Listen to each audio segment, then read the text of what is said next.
I've always wanted to ride with you, Logan. Deadpool and a Wolverine. Can you imagine the fun? The chaos?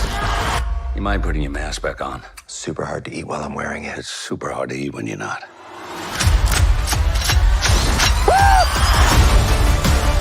I'm about to lose everything that I've ever cared about. Our entire world needs you. Huh. Paul Rudd finally aged. Shut up. Oh my God. Us? A team? The answer is yes. shake on it. Ah! You nicked it. Just got the tip with your little steak knife.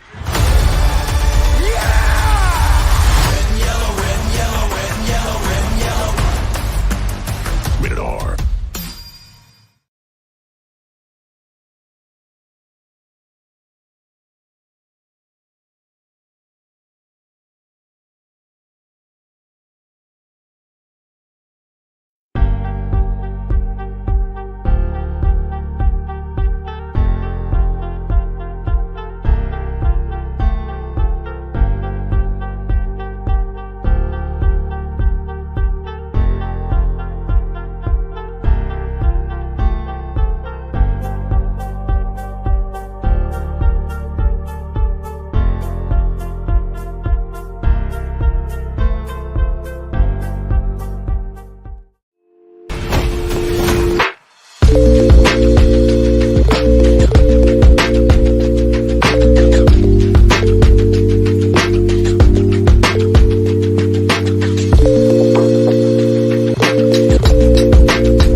And welcome, one and all. Welcome, everyone. Happy Sunday night. Hope everyone is doing well. Hope everyone's doing good. Happy Sunday night, fellas. Welcome to the After Hours podcast. We're back yet again on another exciting Sunday night. And I understand what's going on right now in the world. I understand all the craziness. But we're going to leave all that at the door, and we're just going to come together and do what we do best and talk about what we love to talk about. The things that bring us joy, not controversy, none of that crap. We'll leave that at the door. But, it's another great night. Cheers to you guys. Cheers. Welcome all to the show. Before we begin, hit that like button and subscribe. Subscribe to our YouTube channel. Shout out to everyone on X as well. Follow us if you're not following us. Appreciate you guys for tuning in. What's up, fellas? How we doing? Chilling with my Guinness. Chilling with the Guinness. I feel you. That's the right choice right there. What are we about to get into? Man, I feel like tonight is appropriate because I think a lot of DC fans are not getting back to the basics per se. And when I say the basics, I think that there isn't any excuse for anyone to not be familiar with the source material. And I'm not being judgmental because I'm digging deep into, the comics with on both sides with Marvel and DC. I'm going through entire runs, via DC Unlimited and Marvel's comics app too, because that's the only way I can access the comics. But either way, I have access to those comics.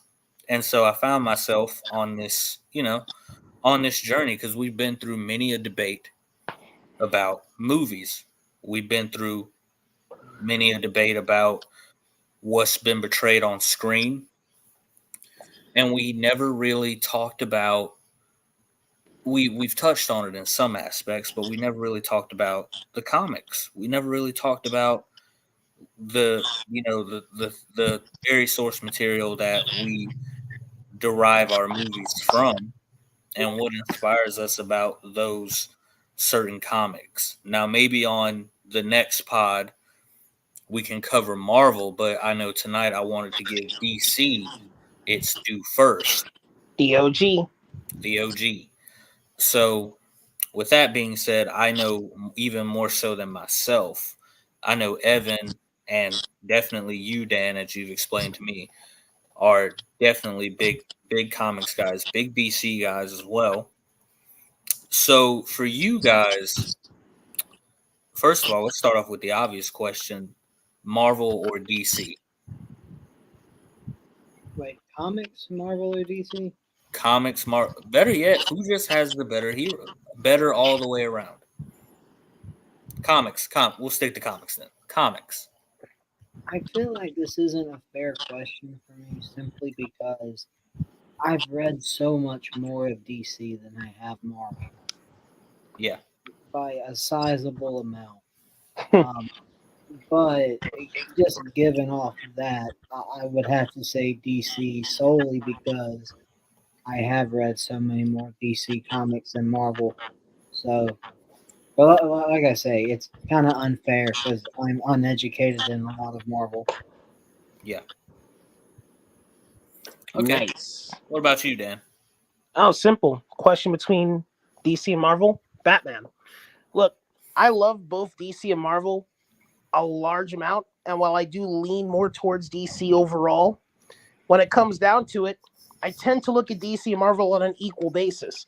But Batman is the one component out of all heroes that for some reason is just at the very top. No one surpasses him for me. I don't know why. Really? Yeah. Yeah. I mean, I wouldn't blame you on that. That's not. I mean, I think a lot of people feel that way about Batman because for the better part of what? Let's see, 80 years. 80 years. Oh, Evan, dude. Yeah, that's nice. Really? Nice. You went from Superman to Batman that quick. Jeez. Does he have a mask? Oh my god. Nice. I got an old Batman suit myself, but I can't wear I outwore it. I can't throw that on anymore. I was gonna wear my Superman shirt tonight, but I didn't. I should have.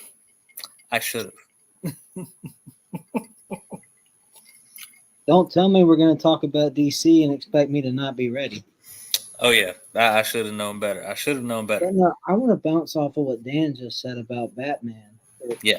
I feel the exact same way. Batman has always been, for me, my favorite superhero.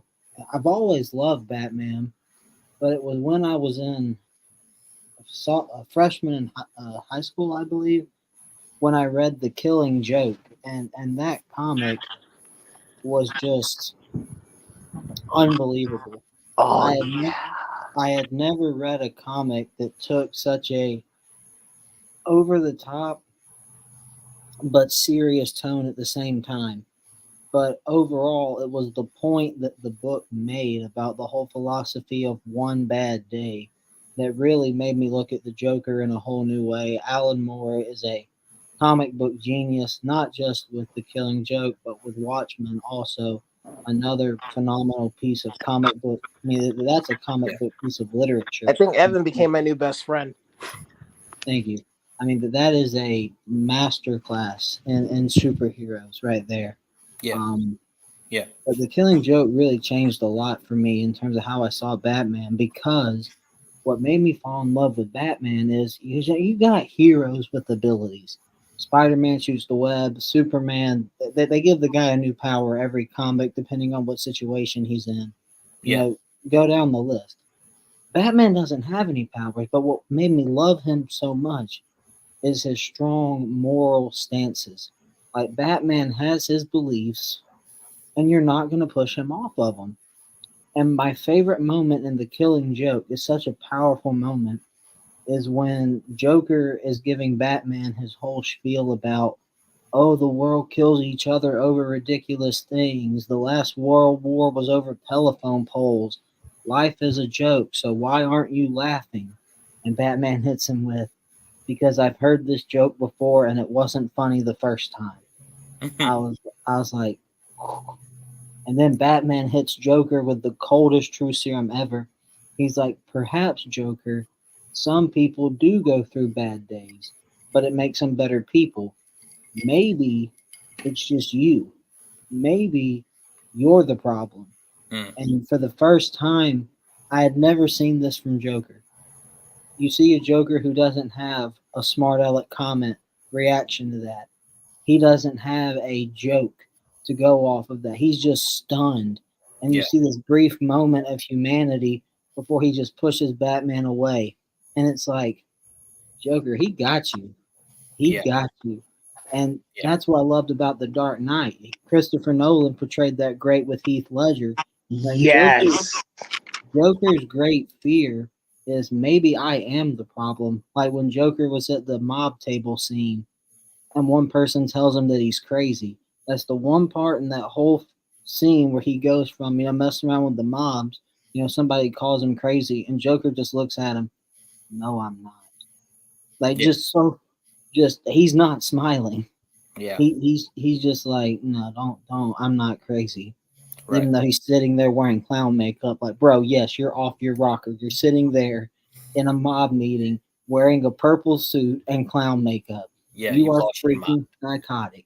You're off your freaking rocker.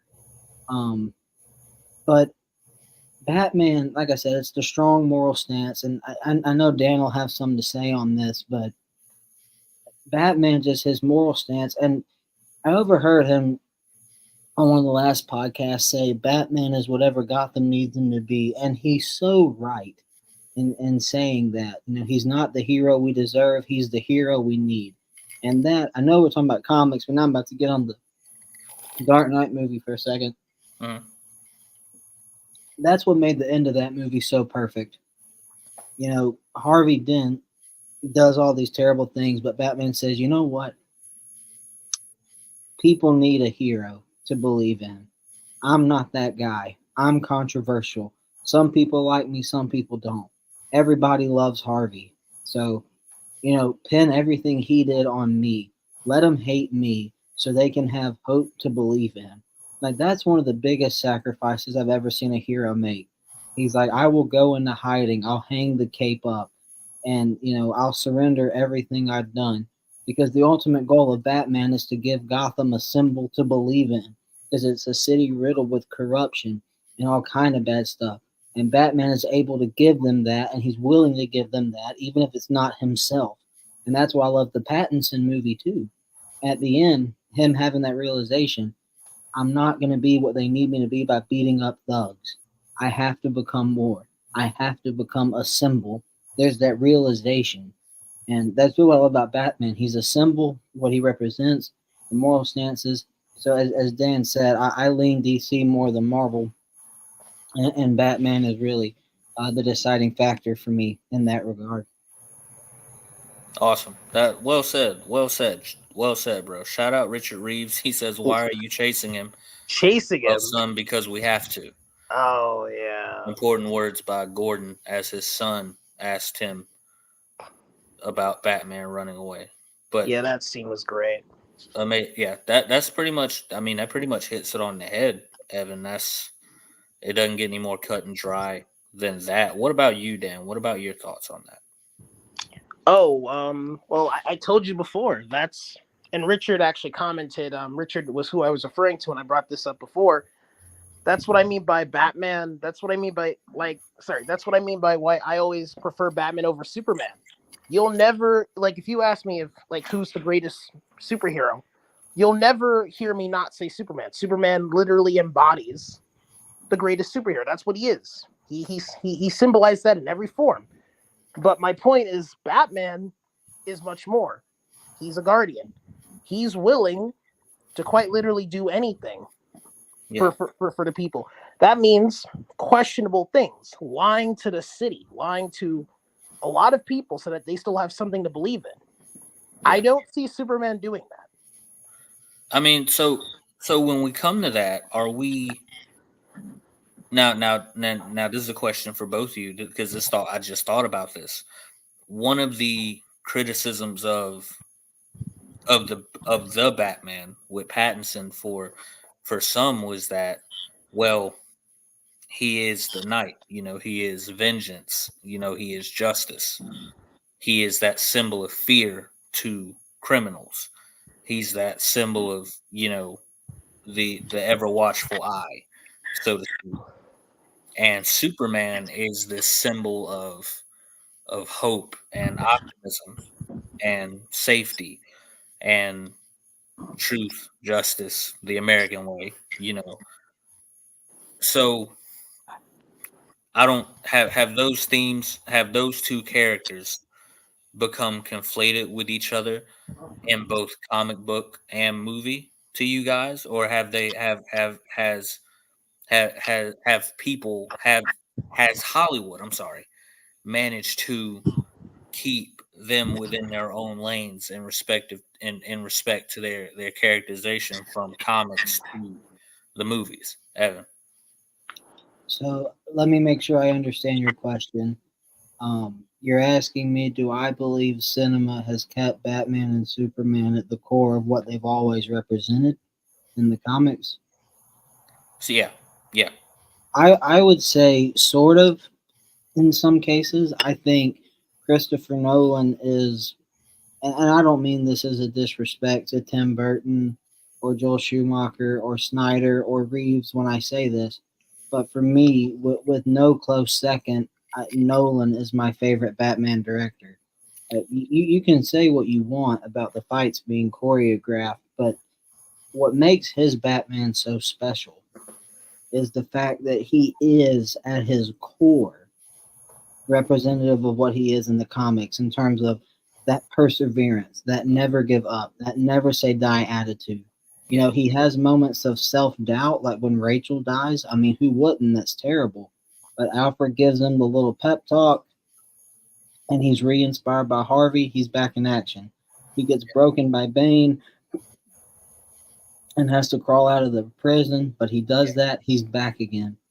And I absolutely love that. But I will say, and this might lead to an argument, but this is just my position.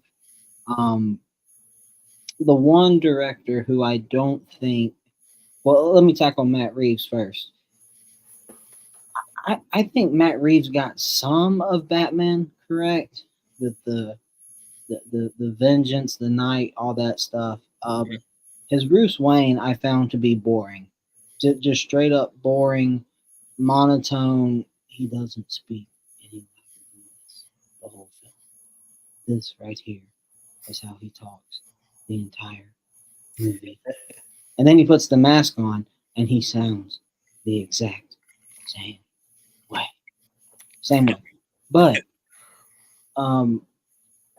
Zack Snyder is the one director who I felt like actually tried to change some core elements of Batman in a way that I think a lot of Batman fans found off-putting. Not even the no-kill rule. We'll put that to the side for a second. It's the scene where Alfred is trying to rationalize with him, saying, hey, look a second, we don't know that Superman's actually our enemy, which is true. They didn't know that. And Batman responds, we have to, if there's a 1% chance he's our enemy, we have to take it as an absolute threat. And then Alfred says, but he's not our enemy. And Batman says, well, maybe not today. But you've been in Gotham for how long? How many good guys are left? Like, you've got a Batman there that just has no hope. Like, it's one thing to doubt yourself, but good Lord, man. You've gone off the deep, and, you know, you can say, well, you know, Batman's been through this, that, and the other, and he's had so many bad things happen. So, of course, at some point, he's going to give up faith. But the problem is, throughout the comics, all the most famous iterations of Batman, he doesn't give up that faith entirely. He'll question it, sure. Christian Bale's Batman questioned it, sure. But there was never a moment where Batman was never to return. Even after the Dark Knight, when he runs away, you know, he's like, okay, Batman's done. When the time came for Batman to be called back to Gotham, he answered the call, willing to fate, and he knew it was possible that everything would come to light, and ultimately it did. But he never gave up that faith, and that's what kind of bugged me about Ben Affleck's performance, but that's neither here nor there. But so to answer your question, with Superman, do I think Superman has been kept how he was originally in terms of what he represents? In terms of looks, yes. Henry Cavill, the jawline, the stereotypical look. I mean, you know, I think Henry Cavill is the most Superman-looking Superman that we've ever had. Even though Brandon Reeves is my favorite, or Christopher Reeves is my favorite. What am I saying? Christopher Reeves is my favorite. Henry Cavill has the look, phenomenal actor.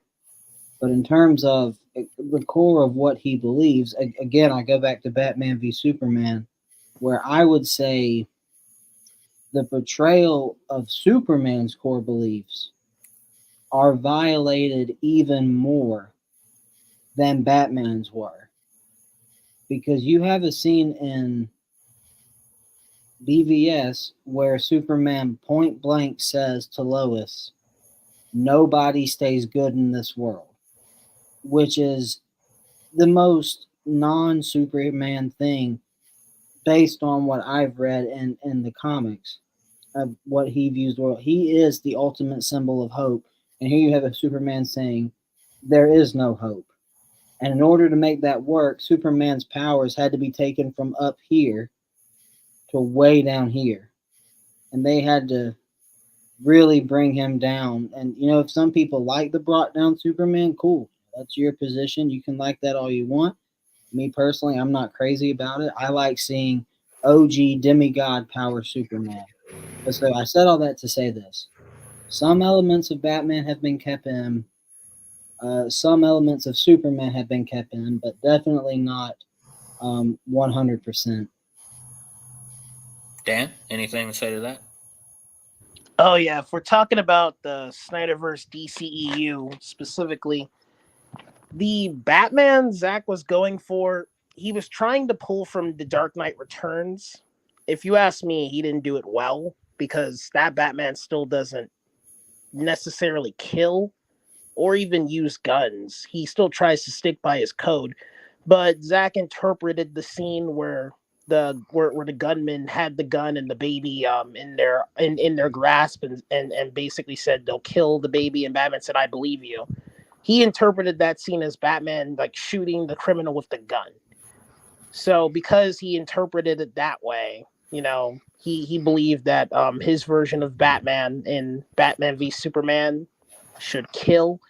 And if you ask me, I think he took elements from Tower of Babel or Justice League Doom, if you've seen the animated movie, I have, yeah. where Batman's paranoia goes times 1,000 and he creates contingency plans to take down the For Justice everybody. League. Yeah. Yeah, I believe those were elements he took from when it came to the Superman the Superman aspect of Batman wanting to bring him down. And in terms of Superman's character development, Zach was pulling from the Injustice games because Zack Snyder is a gamer and he likes the Injustice games. And he wanted to create a scenario where Superman's his goodwill is tested. And what if he loses Lois Lane and turns bad? That's why you have all these future visions of, Darkseid's hellscape of Earth, Lois gone and Superman just mowing people down. Like Zach was heavily inspired by those games, and if you know Injustice and DC lore, that's an alternate universe where Superman basically goes bad and becomes the dictator. Yeah. Like those were his sources of inspiration. Just saying. Yeah. Yeah. I will only bounce back at those points by saying that I do agree that it is always going to be risky when you try to portray a character or adapt a character to the screen and do something different. That goes without saying. And as long as I've been on this podcast, I've always told Evan, I've always shared this with Evan. I said, if you're going to do a deep dive on the mythological end, if you're going to explore this character from a God perspective, if you're going to explore this character from a political perspective, if you're going to take them out of their element and explore different facets of that character, you have to make sure that by the time it's said and done, you put them back. You have to. You can't just take them out of that and leave them like they are, which is, I think, the problem with a lot of films today that try to do these darker heroes, but there's no point to it. You take him out of his element, but then what do you end up with? Now there have been successful parts of that, because, and that'll lead to my next question later on in the cast for both of you. Um, Schumacher and totally took Batman out of that sort of darkish area where he was with Burton and took him into that campy, you know what I'm saying? Even though the comics, like I'm reading Nightfall right now, and Nightfall is so dark, it's brutal, and I'm like, at the same, how can comics like these be coming out, but you have the Schumacher films coming out at the same time, or around that time, which makes no sense to me.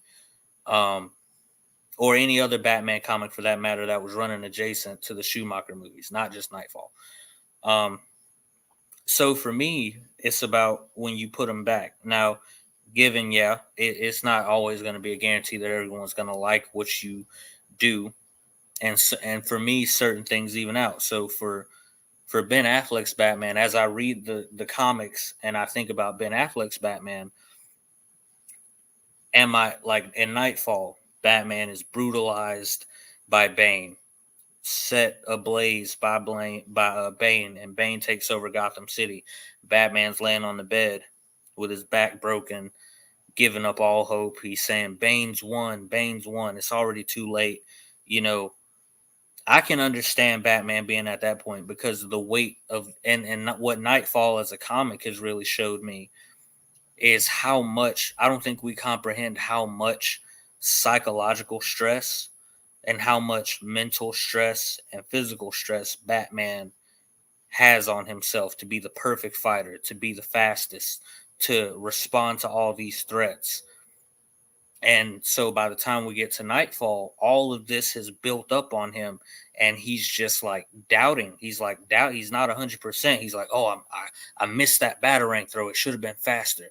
He has these doubts about himself, and I think for me that's okay to have. I like seeing that kind of Batman every now and then. A Batman that has doubts and has fears, and ultimately succumbs to that level of defeat when he's bested, because Bane is no joke, and Nolan pulled expertly from the Dark Knight for the Dark Knight Rises, from Nightfall, perfectly showing that. And so Bane is no joke in the comics either. Beats the brakes off Batman, broke Batman. He broke him,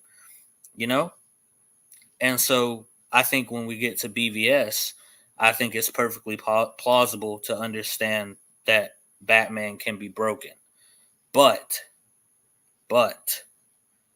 if you break Batman, if you take him there and he goes to that place of no hope, if he goes to that place of cynicism, like Evan always says, I think you have to bring him back. Just like in Nightfall, I haven't gotten to that issue yet, but I know Batman's eventually going to come back after Azrael and all that. Batman's going to come back and he's going to be better than ever. I know that's coming.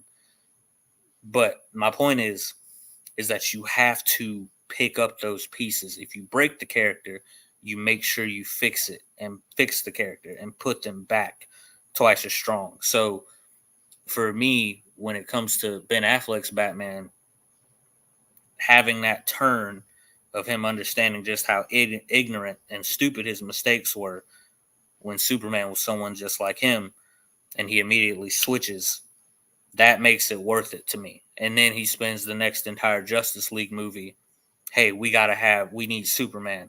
We need a team. We got to defend. You know what I'm saying? The whole thing just turns around. You have to do that. And for Superman, especially for Superman, Superman has his doubts as well. He has his moments. And I think where Man of Steel went was a place, because it was long overdue for us to have a different look at Superman. And that's why Man of Steel is such a staple point for Superman films. And as for Batman v Superman, dealing with those consequences of having a Superman. Again, if you're going to take Superman there, you better make sure that by the end of the movie, he learns why he's being persecuted. He learns what this means to be Superman. And then by the end of it, he does die, but he understands the sacrifice. And then in ZSJL, that speaks for itself. But all in all, I just think you have to put him back. And if you don't put him back, you're going to end up with something of a Luke Skywalker situation where, you have Ryan Johnson taking him there. And look, I'm not trying to get sidetracked to The Last Jedi, but I get it. Okay. Luke makes a mistake. I understand. Okay. You made a mistake. You lost some people. Cool. You can grieve. Grieve about it. Take a few days. But you also have the whole galaxy waiting on you, right? You can't just, you have to put those pieces back. Luke should have been in action. Even when Rey sat there and told him, and I can't believe I do this, but Ryan Johnson makes me do it. I have to give points to The Last Jedi because Rey is the voice of reason. You made a mistake by thinking that his choice was already made, but it wasn't. And I'm like, that's what we're saying, but it's such a frustrating, and but anyways, you have to bring the character back to where they're supposed to be. A hero always, no matter what, a hero always rises again. And if you don't do that, you're going to have a lot of pissed off fans, which brings me to my next question for both of you. How was it that Superman somehow never evolved past this is no knock on Reeves, or because those are beautiful interpretations, and we had to wait so long until we got Man of Steel, a more updated, modern version. But until then, until we even got that, Batman has had to carry this friend. We already knew the comics were just the comics. Batman's stories are second to none in DC. But when Nolan came and did Batman Begins, that ended that whole, what was it, 15, 20-year streak of Schumacher films and, all of that, the worst Batman movies we've ever seen. It put that to sleep. So Batman not only has become the breadwinner in comics, Batman also becomes the breadwinner for DC in movies. How did we get to that point, Evan? How? You're on mute, I think. Yes, I was. So to answer that question, and real quick, let me answer another question you asked about why were there light Batman movies when you had dark comics? The reason for that is when Burton released Batman Returns, there were a fair amount of complaints from parents who took their 8 and 9-year-old kid to go see that movie, and the little kids were traumatized by Danny DeVito's Penguin. Right. Understandably so. Dude was terrifying, but I loved it. He was. He was legendary. He was the GOAT. So then the response was bring on Schumacher, give us some more campy Batman. And they did result in a Batman film that did well at the box office, but it was pretty panned hard by critics. And then we landed us with Batman and Robin, which we like to think never existed. But Batman's always been a box office draw. The first Batman movie, #1 movie of the year. And then fast forward to Christopher Nolan. I think what happened with Nolan and Batman moving forward, you literally cannot overstate the impact that The Dark Knight had on not just superhero films, cinema in general. Portraying a villain and Joker like that, having that level of acting in a movie, the cinematography, the writing, everything. And so since that happened, they want to create the next Dark Knight. Why do you think Todd Phillips is getting a more down-to-earth movie about the Joker? It's because Christopher Nolan walked, so Matt Reeves can run. That's what it is. The Nolan effect. It's the Nolan effect. That's what it is in large part. But Batman has just always been a box office draw. It's always been that way. You got the TV series Gotham, whether you liked it or not, it was a big hit for a while. The comic books have always been there. The video game, the Arkham video games, another just banger after banger after banger. Arkham Knight, it had some issues, but overall the story was unbelievable. The gameplay was unbelievable. The Batmobile, unbelievable. Um, there's just so much they've been able to do right with Batman over and over again, and he continues to be a draw because some things are just that way. That like the Rolling Stones, Led Zeppelin, or the Beatles. People are going to be listening to the Rolling Stones, Led Zeppelin, and the Beatles when the three of us are dead and gone. Like that kind of music is like 100 years from now. People are going to be listening to Stairway to Heaven, Start Me Up, um, and Hey Jude. I mean, that's just the reality of it. Some things are just that big, Yeah. that cultural, that entertaining, and Batman is one of those things. He's iconic. The comic books are there. I can't really specifically say what, but I think if I had to, before I pass it to Dan, I think there's an element of Batman people can really relate to, and that is I'm just trying to do the right thing, and I'm not going to give up. And seeing that is very inspiring for us. Because it's like I can't crawl walls like Spider Man. I'm not Superman. But Batman doesn't have powers, but he doesn't need them to be a hero. And I think that's very inspirational. And I think that's a huge part of what's made Batman so successful. Yeah. I agree. I agree with that. Dan, you still alive, buddy? No, I'm still alive. I'm all right. What say you? Oh, okay. This memory serves me right. I watched a DC documentary years ago. They said back in the 50s, apparently, but when it came to Batman and Superman's comics, Batman started outselling Superman. Like Superman was very popular. Superman made a lot of money, but in the 50s, for some reason, when it came to readers, Superman became boring and Batman became more interesting. And ever since then, Batman surpassed Superman in comic sales. Superman used to be number one. Batman was number two. Then Batman became number one, and Superman was number two. And Yeah. I think ever since then, Batman's popularity has skyrocketed. It's just like how with Marvel, Spider Man's popularity Yeah. had skyrocketed. So DC's breadwinner is Batman, and Marvel's breadwinner is Spider Man. That's why you get more Batman and Spider Man content from these companies than anything else. Yeah.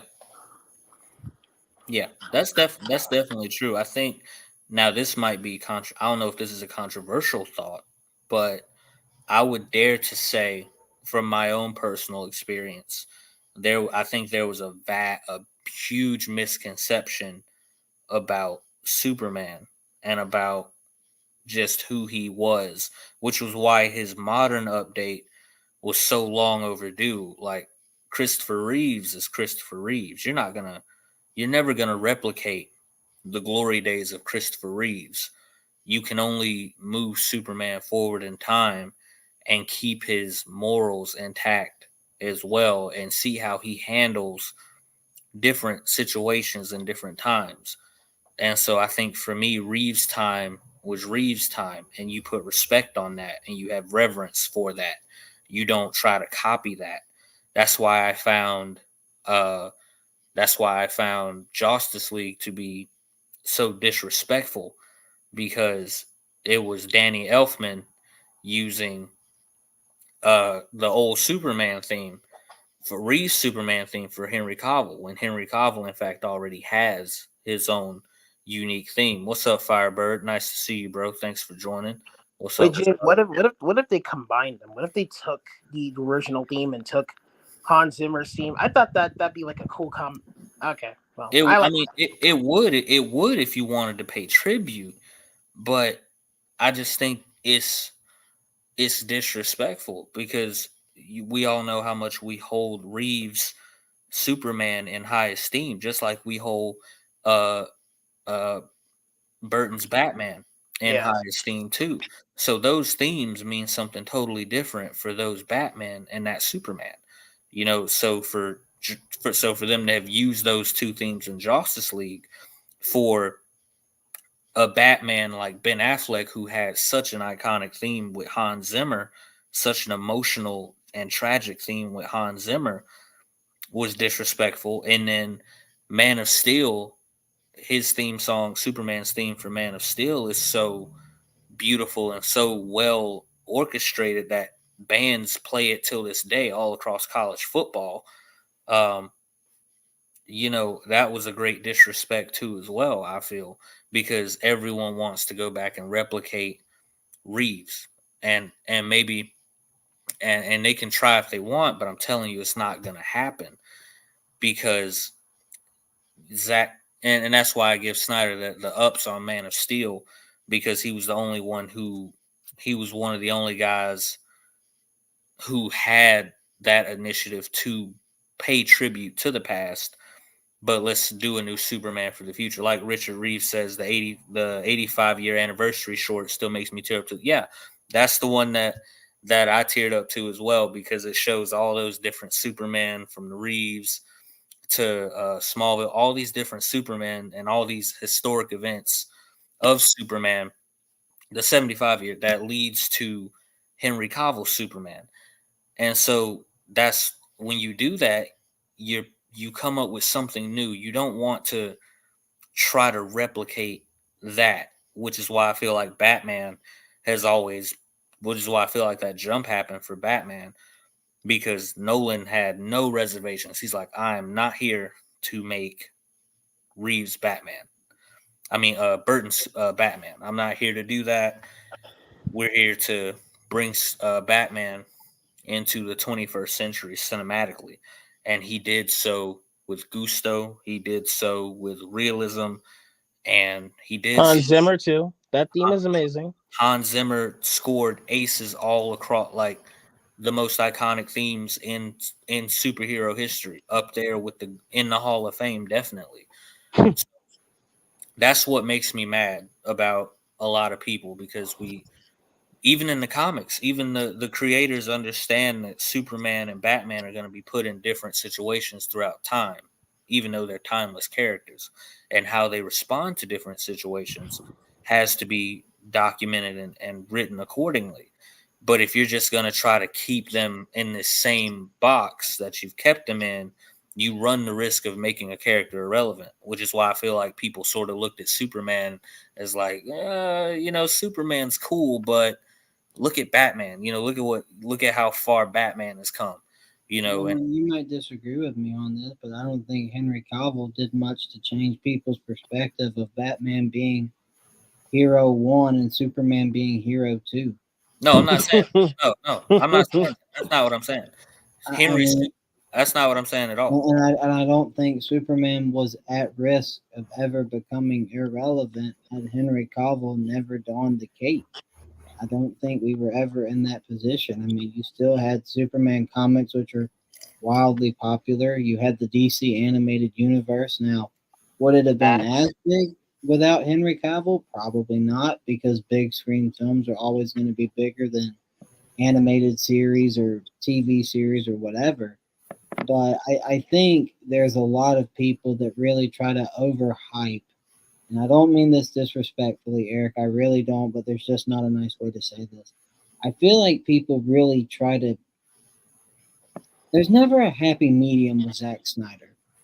People either want to act like he didn't have any impact at all on DC, or they try to really, really overstate what exactly it was that his legacy is. This isn't about Zack's legacy, though. This is about the characters in general. Well, I know, but you were talking about, you seem to be insinuating that Superman was at risk of becoming more so irrelevant, and then Henry No, Cavill. I was saying that because Batman took over, and because he became that breadwinner for DC, Superman needed to be brought forward as well. But there was a time where they didn't do it. Even Superman Returns, which was, I mean, it's not a terrible movie. It was good, but it's still nothing but Brandon Routh. It's not Brandon Routh playing Brandon Routh Superman. It's Brandon Routh trying to be Christopher Reeve Superman. And that's not, you see what I'm saying? That's what I'm saying. And by doing that, you hold the character back. I'm not saying I'm not saying Superman would have run the risk of irrelevancy, but I am saying that fans were like, well, you compare that latest outing to Batman Begins, and you look at what new developments came with Batman Begins. What did Nolan do to move the needle with Batman?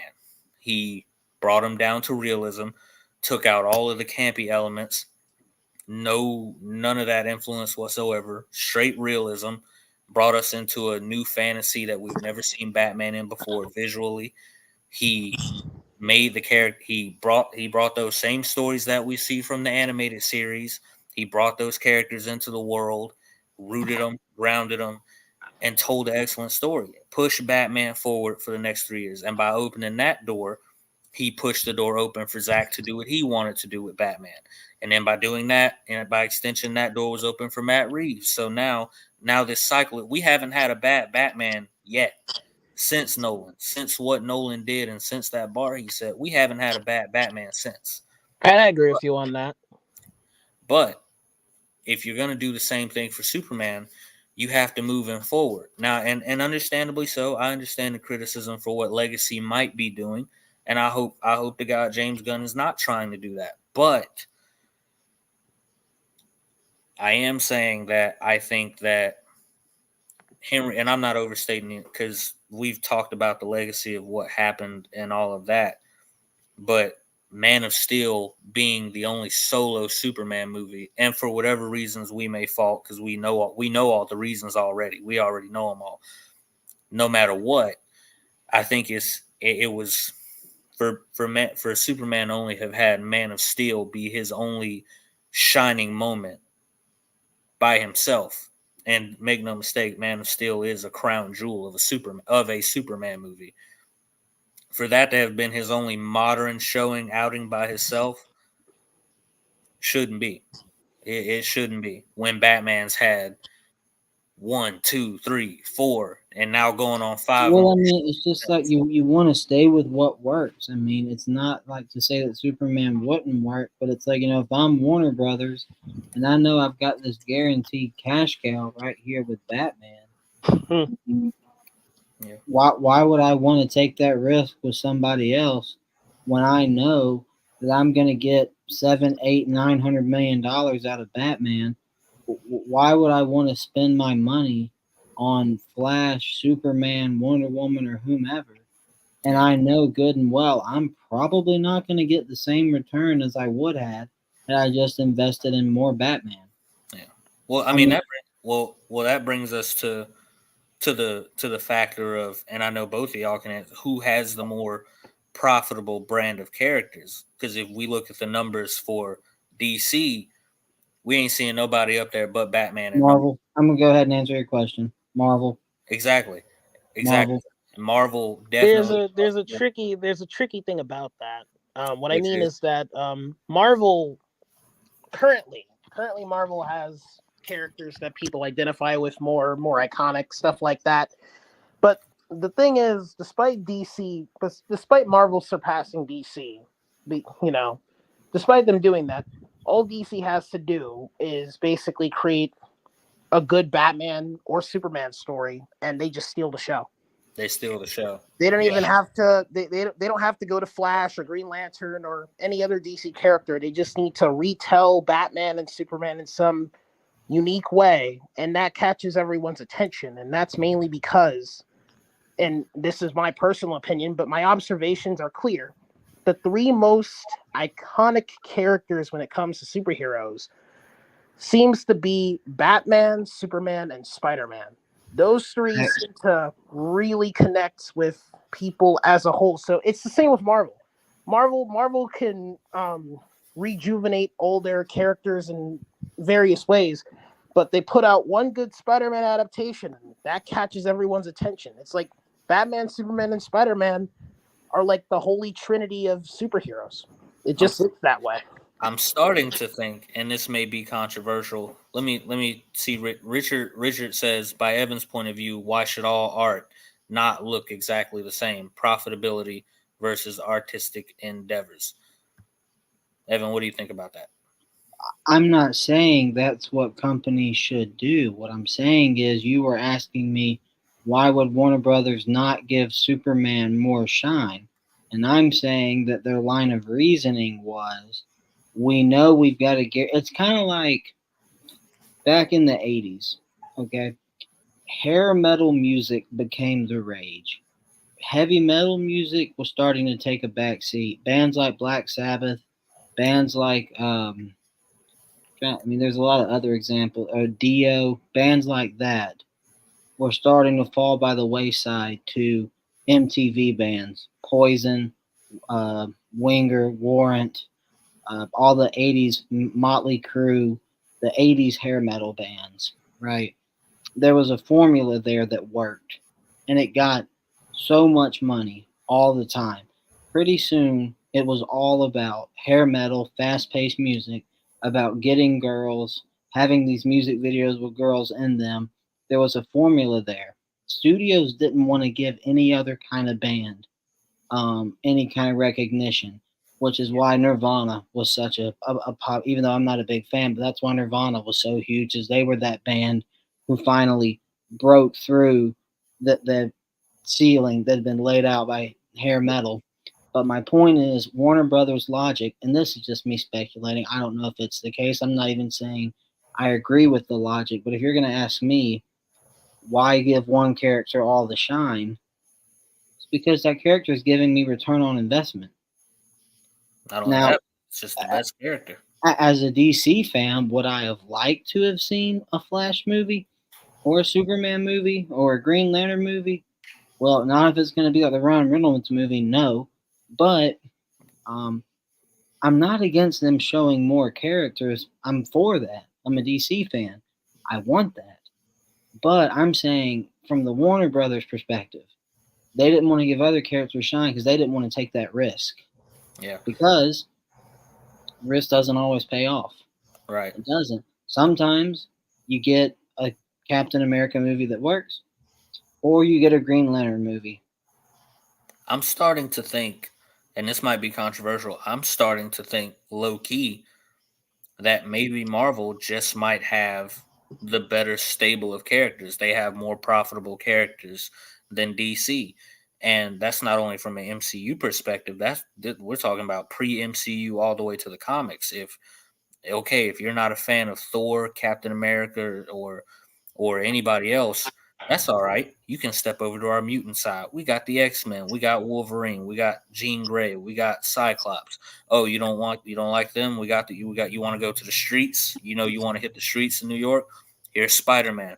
We got Punisher for you. We got Daredevil. We got Luke Cage. We got Iron Fist. We got Elektra. You know what I'm saying? You feel like you want to hit your international roots? I got something for my black folk over here. You want Black Panther? Boom. There you go. Whole nother. I just think Marvel has more profitable characters and has been, I just Jay, think the characters are more relatable than a Jay, lot. I think your screen froze a bit for me. Sorry, I was a little confused. It's normal now. Go ahead. You're Yeah. good. I just think Marvel has more profitable characters. That's Hey just Jay, the student became the teacher. Marvel's whole deal was based off of DC. Quite literally, the Fantastic Four, the first family, only exists because Martin Goodman told Stan Lee, DC made the Justice League, come up with a superhero team. So it's like Marvel, from the ground up was built off of DC, and Marvel surpassed them. They before I surpassed. even Yeah. exactly before I was even had an MCU, I was already in the MCU in the early 2000s, so to speak. Eric, it's what you said. Marvel has more profitable characters than DC. That's not all due respect. That's not controversial at all. That's common sense, evident to anybody with a working pair of eyeballs who has been alive since 2012 when the first Avengers movie dropped. That's not Yeah. controversial at all. Iron Man 3, Captain Marvel, Black Panther, um, every single Avengers movie. What do they have in common? $1 billion or more at the box office. That's nothing. I mean, Right. duh. No, even outside of that, though, if we look at the comics, Marvel's characters, and maybe I dare say this, Evan. Maybe I dare say this. Maybe maybe DC's endeavor to do a cinematic universe might not have anything to do with with all the characters that they want to bring. Maybe it just has to do with the fact that they really only have 2 or 3 staple characters that shine above everybody else. Maybe But it's DC had a chance to do it since the '80s. They had cinematic universe plans. They kept like stepping on their own tail and not moving forward with it. I'm going to push back on that, Eric, because we've seen successful stories with the DC cinematic universe work out in everything but live action cinema. We've seen it work in animated. Yeah. comic book form. We've seen it work in video game form. We've seen it work in the DC animated universe. We've seen it. It just so happened that in live action form, it didn't work out. And I tell people with Marvel at the end of the day, look, here's the deal. If you're going to make a cinematic universe that you're going to build from the ground up and get people invested in, you have to win over the common moviegoer. I mean, there's no way around it. Because you're spending hundreds of millions of dollars making this movie, you're going to need hundreds of millions of dollars at the box office. You're going to need average Joe and average Jane invested. And whether or not you've ever read a Marvel comic book in your entire life makes absolutely no difference if you can enjoy the MCU or not.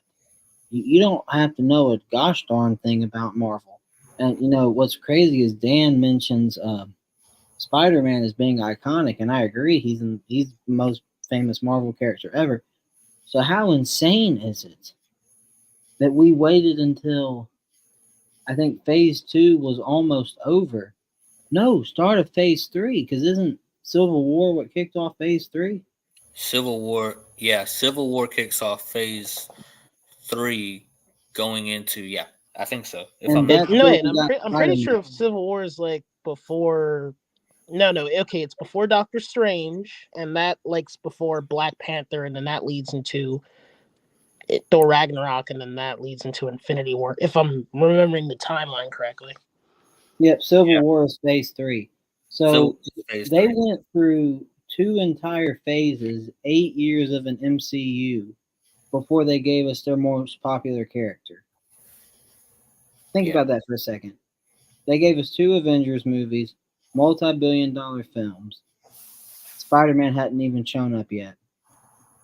Oh, Evan, did you know there was a plan? Sony almost made a deal with Disney to put Andrew Garfield's Spider-Man in Avengers 2012. They didn't go through with it, but that could have happened.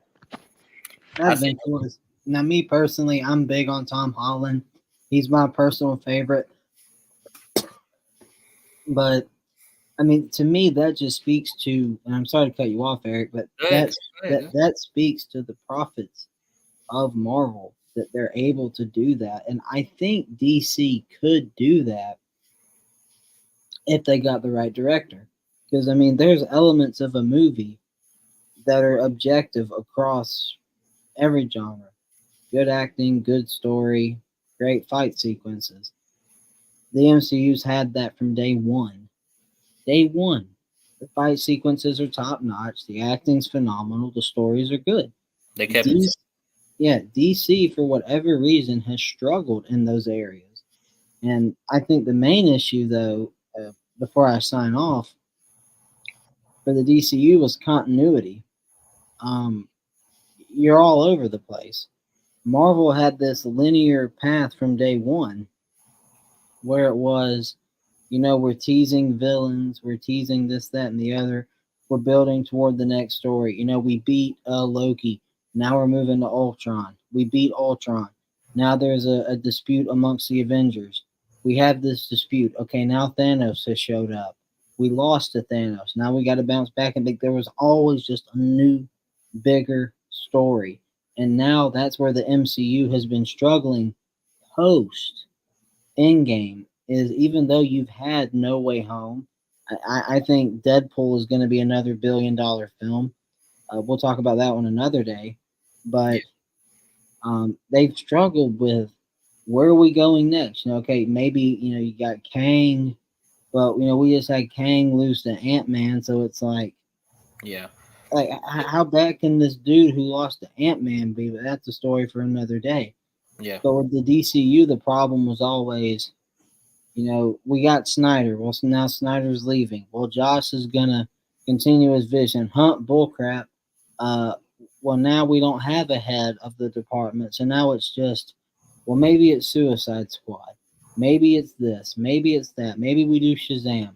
Maybe Maybe Peacemaker we, will work. yeah, maybe Peacemaker works. Maybe it's a reboot of Suicide Squad. Maybe it's a Harley Quinn movie. Maybe it's Maybe Black. it's Black Adam. We get The Rock and we put him in spandex and The Rock in spandex.